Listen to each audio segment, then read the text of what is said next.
Yes, my head helmet of salvation, my eyes to see grace, goodness in the land of the living.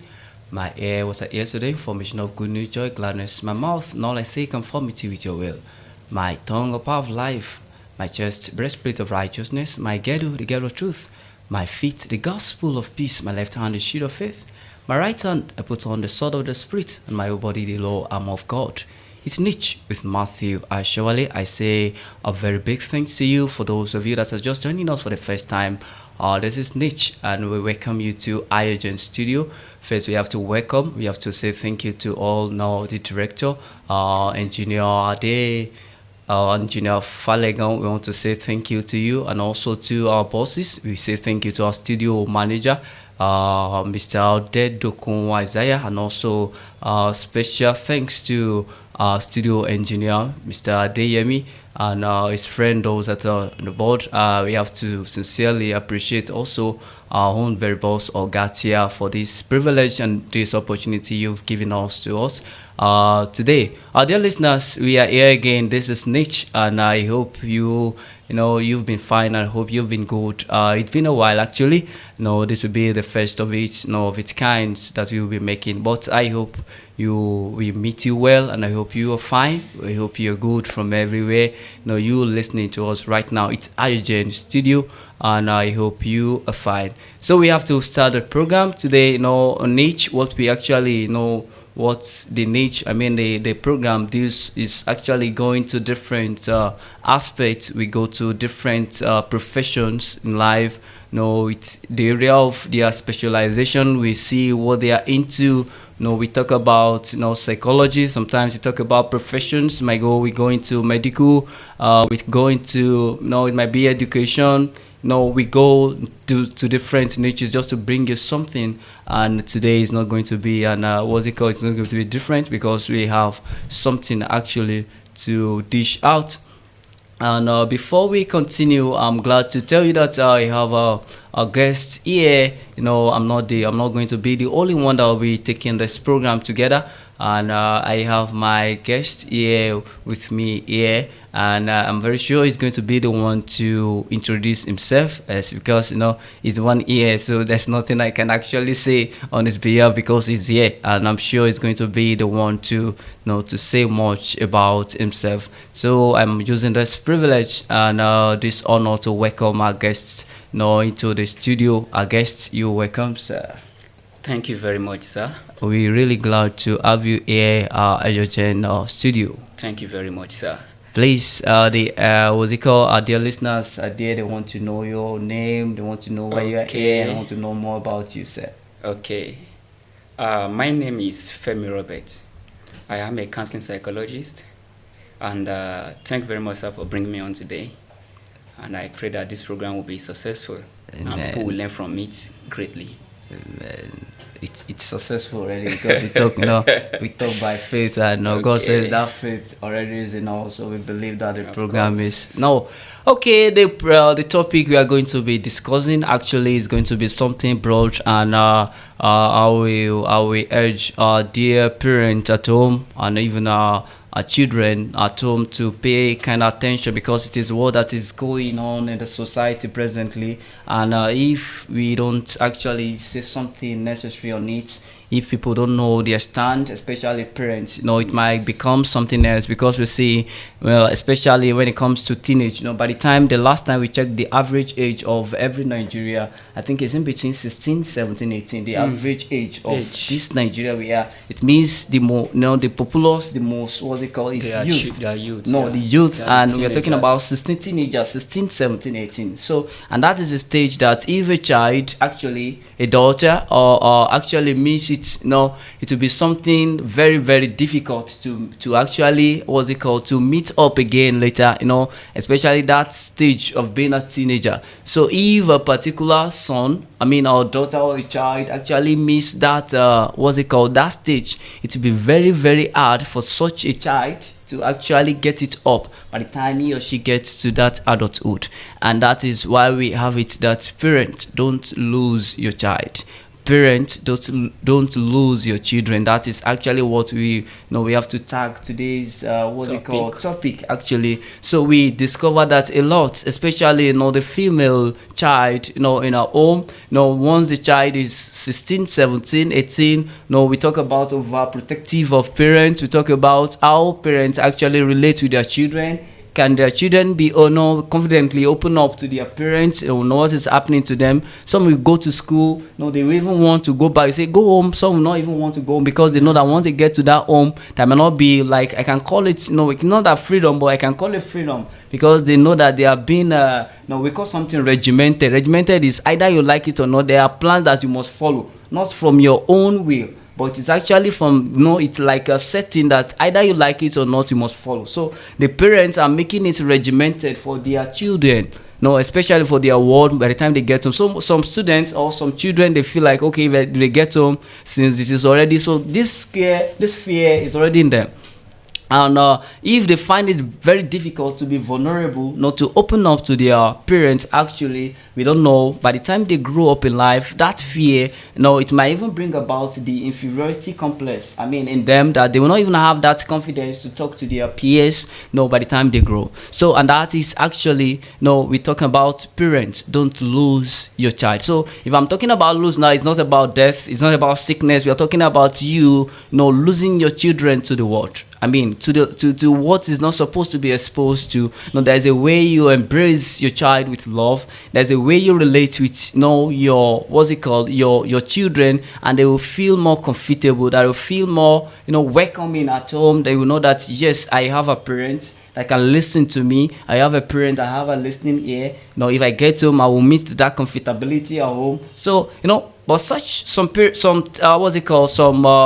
children, once they get home, they feel that they are being compelled to do some things. There are certain strategies, like settings on ground, that they have to follow, which I call it being regimented. So, and that is actually what we are looking on today. So before we actually talk about anything, so I will my own is just to make sure I shed to beat around the bush, but I'm very sure that I have guest is going to make the analysis and whatever example or whatever solution behind on how we can go about it. I'm sure that our guest here is here for us today. Once again, we welcome you. Thank you very much, sir. Thank you for honoring our invitation. Please, now when it now comes to relationship with let's start with that. When we are talking about a relationship with parent to children, how healthy will the relationship, or how healthy should the relationship be? How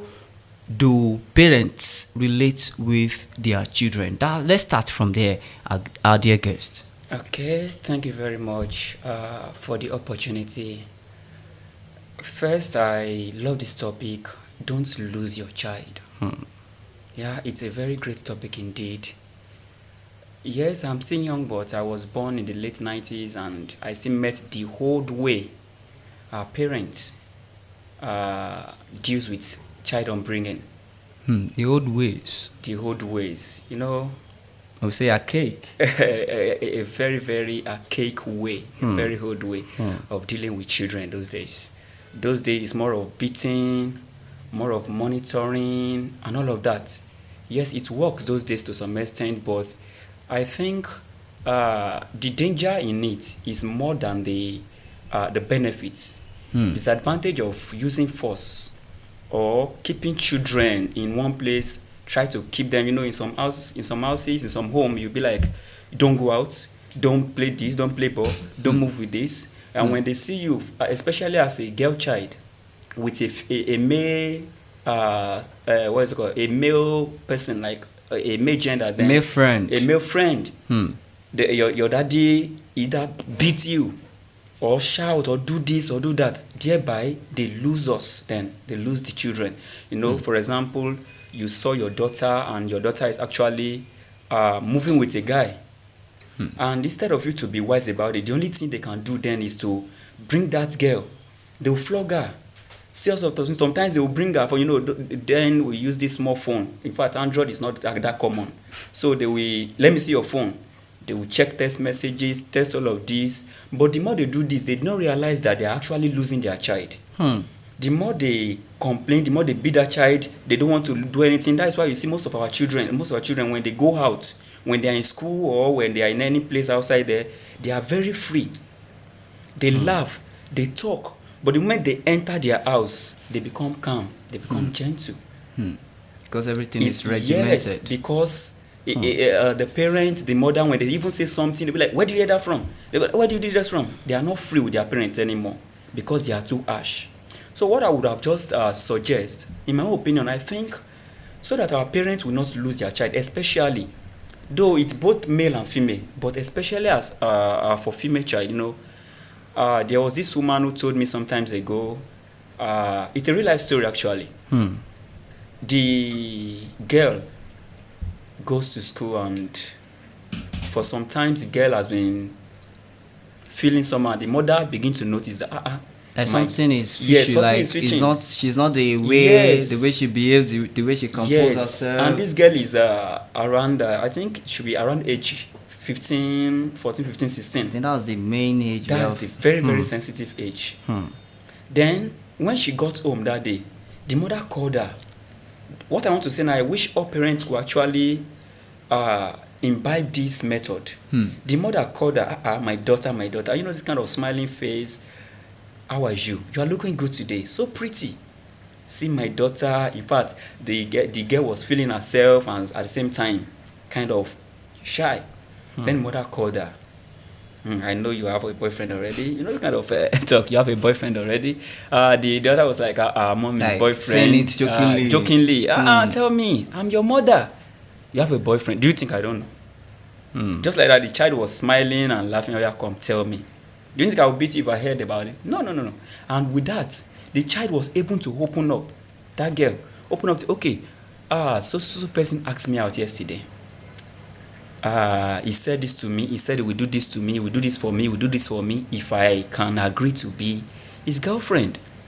And the mother laughed. The mother did not shout. The mother did not bring out Cain. She looked at her. I said, well, it's normal. You are beautiful. You are this. And the only thing the mother did was to advise her. It's normal for boys to come around you.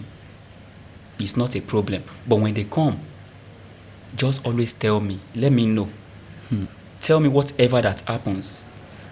Tell me everything that they tell you. I will tell you how to go about it. So this woman will always lecture that child in the right way. Tell her, this is what the boys want from you. They can deceive you and buy this for you, buy that for you. At the end, they want to get under your pants.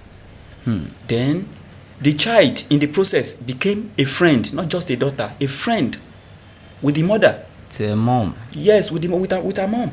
And you see, anytime any guy comes and asks the girl out, the girl will get to, mommy, do you know that so person actually asked me out today? Ooh, that boy living down the street there, he asked you out. The mother will go behind the girl and go and warn the mother of the other guy. The parents of the other guy that tell your son to stay away from my daughter.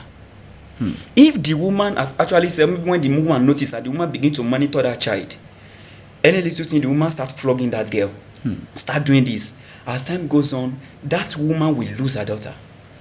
Because the daughter will become bottled up. The same thing goes for a male child. When a male child grows to some extent, at least age 14, 15, 16, I think parents should also always bring their children together. Play with them, talk to them, ask them questions. Not with, it shouldn't be like a war. Because I remember those days in my house, when I tell people, they used to laugh that in my house we don't really laugh. No, my daddy is not bad, but he's a disciplined man. Very, very disciplined man. So we don't really laugh too much because when my daddy comes... Your dad is not bad? He's not bad. He's very disciplined and I like it. But it actually, it's not really good enough. Because we're not that free with him. Actually, what he's doing is actually training us. Yes, he's training us. Most of the time when he comes around, we will sit down and we'll be looking at ourselves. We'll be looking at ourselves. The next thing, go and carry up. We cannot even talk. We will not talk. We're very gentle. But whenever we go outside, we're in school, we can play, we can talk, we can shout. Why? Because this cordial relationship is not there. It's not there. Those days we see our daddy like a mini god. When daddy's around, you sit quietly. You read your book. You don't. That's why most of the time when you want to get something from your daddy those days, you either send your mommy. In fact, if you don't even know how to present it to your mother, you can receive a slap if you don't know how to present it very well. Right, so thereby, there's sometimes you will say something, I'll be like, where do you hear that from? The next will be like, so you have been joining bad gang, you have been doing this. No, it will not work in this generation. I think parents, fathers and mothers should be able to bring their children together, talk to them. There should be this kind of cordial relationship where the father and the mother and the daughter, they can play, they can joke. That does not mean they should reduce discipline. I'm not preaching that they should reduce their discipline, and I'm not saying that they should allow the daughter to do whatever she like. No, but these are strategies that can work today. Because if you say you want to be checking their phone, how many will you check, sir? What did you want to see? Because the phone of teenagers, you can only see what they wanted you to see. You see what they want you to see in that phone. Even if you pray that, those days the parent, they will come, they will check the phone number, they will check the name of the person, they will check your messages and all of that. You can't do that these days anymore. These children are in computer age. They are more wiser now, even than you, the parent. So the only way not to lose our child these days is to bring them together. Let's have a kind of cordial relationship with our guy, especially a female child, especially the mother and the daughter. By the time they become friends, there's nothing. If anybody should do anything in the school or anybody say anything to her, she will tell you with free mind. If there's something on her mind, she won't bottle it up. She will tell you, because she knows that when she tells you, you don't just scold her. You put her through the right channel. You tell her the consequences of doing this, the reward of doing this. You tell her the pros and cons of indulging in a particular activity. And that is what actually makes things work these days. Because even if you try to use the old method of beating, it hardens the heart of the children.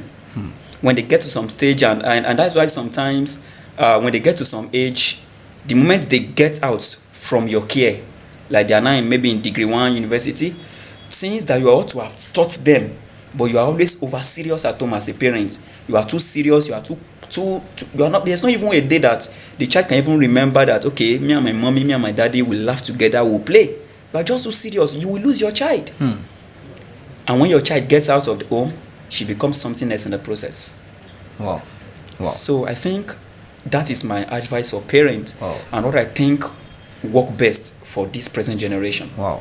I actually love that. Though we still come to the, when it comes to the panacea, I mean the solution to the way out. Now, what we actually saying is not that for you not to be protective, but anything that is good, and the moment over is there, then if you eat and you eat too much, it's going to affect you. Something else. If you take water, we say water is life. Yes. As that water, as tangible or as advantageous it is to bring life, if it is taken in excess, the same water that is life can be death, because if it is in excess, if water is life, and you have a big river, of water, and you don't know how to swim, and you enter it, and you know that water is life. Of course, if water is life, definitely that will be the end. A victim, that's the end. That will be the end. So we are only saying that being protective is kind of good,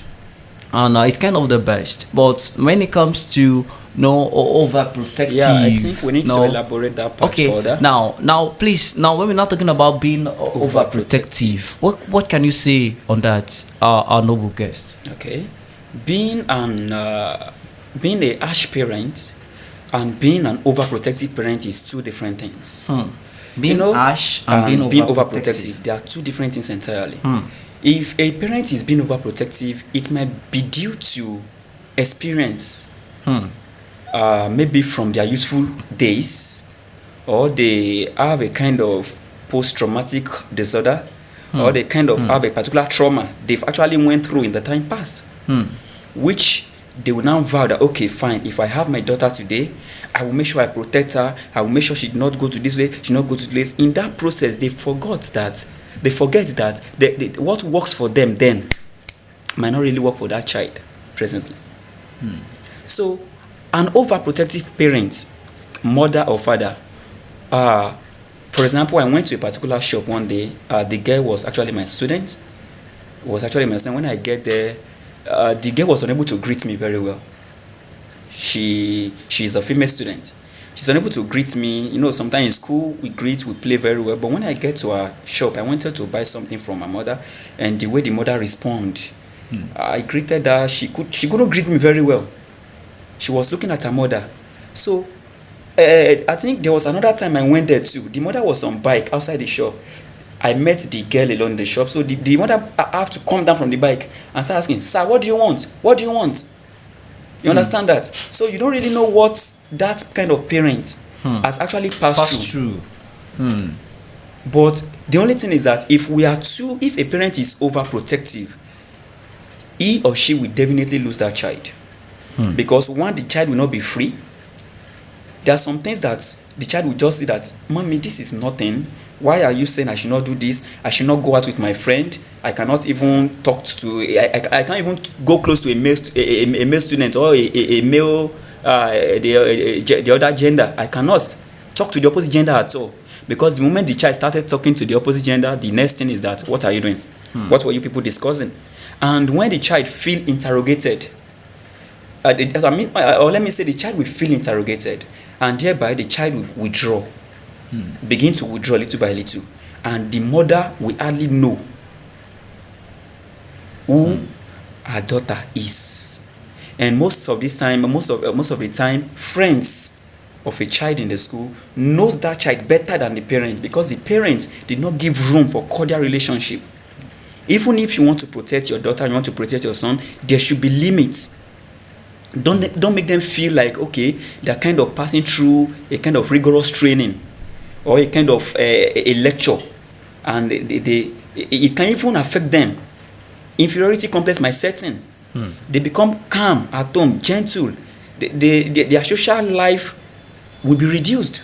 Even when they get amongst amongst their peers, they won't be able to function well, because anytime they want to do something, you bring them down. Anytime they want to say this, they're not even sure what I want to say now.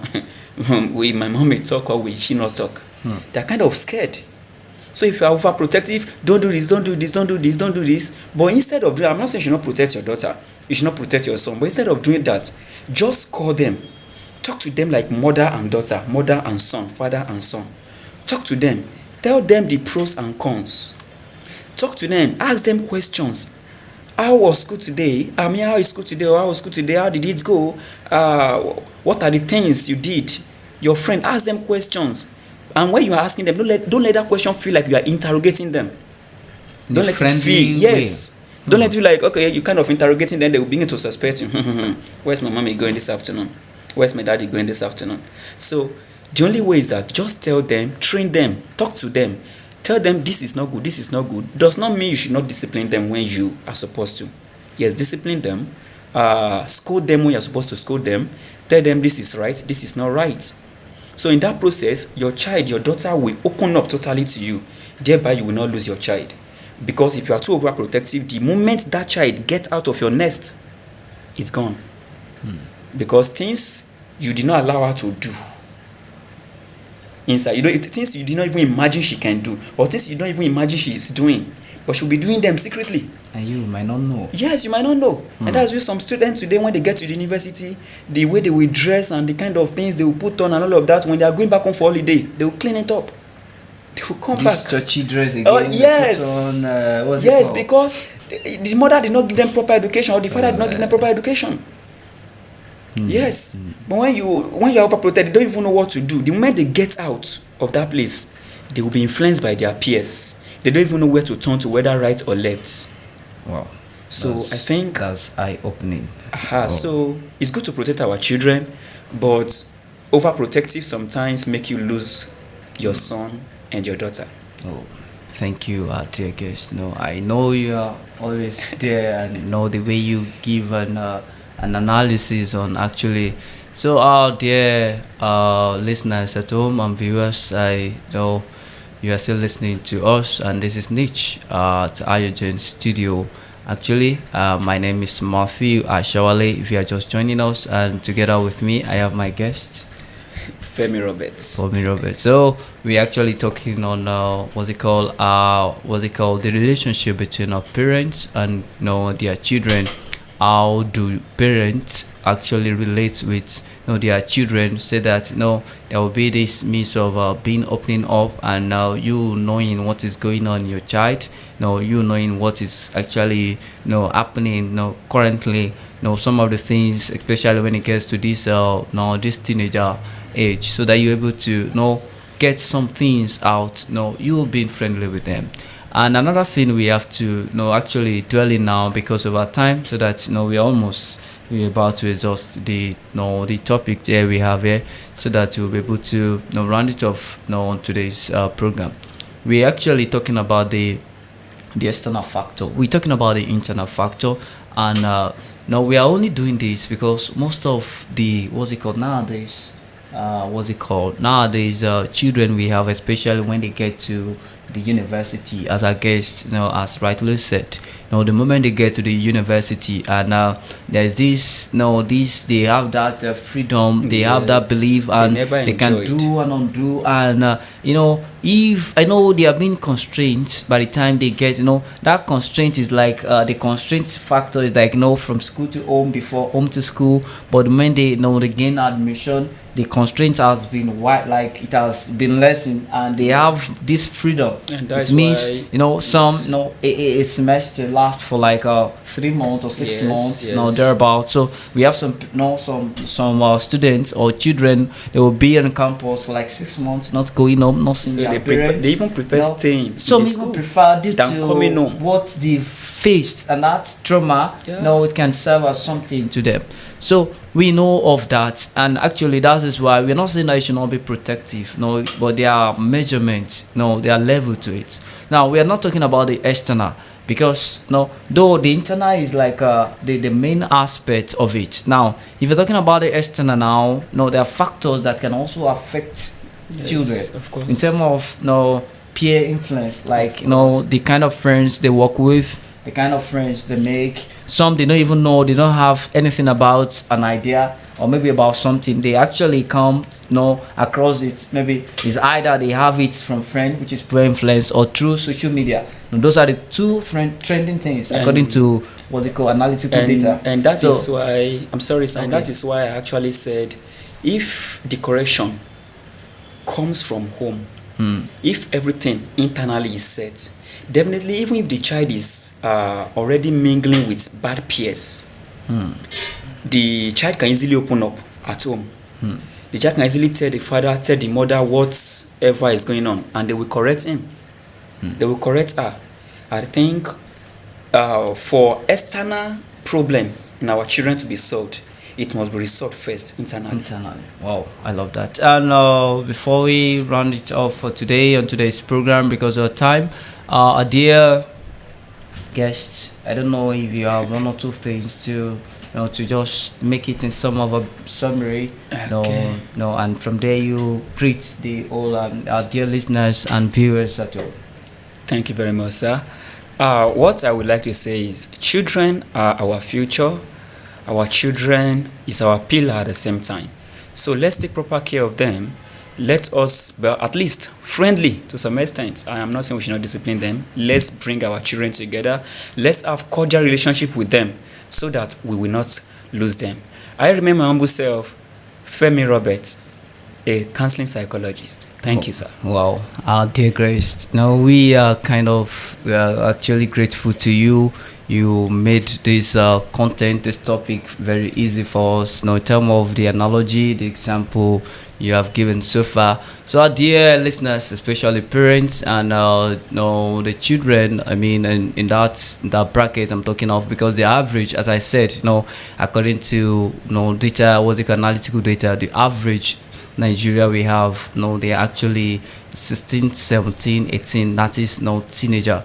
So it means if I'm taking the average of what's it called, the age now in this country, we are talking about you as you're listening to us. So please, we are urging, it's just like a edge, just like a plea to every parent, dear, please, your children, keep them well, teach them the way of life, teach them what is good from what is bad. Let them know, let them realize, let them be convinced, let them see you doing it at the same time. Because if you are telling them something and your action is displaying something else, that is another thing. So, teach them. Don't only teach them, but you yourself make yourself an example, for them to emulate and for them to follow. On the topic today and on our program, this is niche. Don't forget, and we are grateful from the beginning, those that view us to the end. We are saying a big thanks to you, to our dear listeners and our viewers at home. Once again, my name is Matthew Shawali. A big thanks to the studio engineer Deyemi, and his friend in the studio. We are very grateful. We are not taking this, what's it called, this privilege you've given out to us. We are not taking it for granted. We really love you. We love you so much. Thank you for this opportunity you've bestowed on us. Till next week, you'll be saying on this niche, I'm saying a big thank you, and I'll be out of the studio together with my guests. We are saying thank you. And God bless.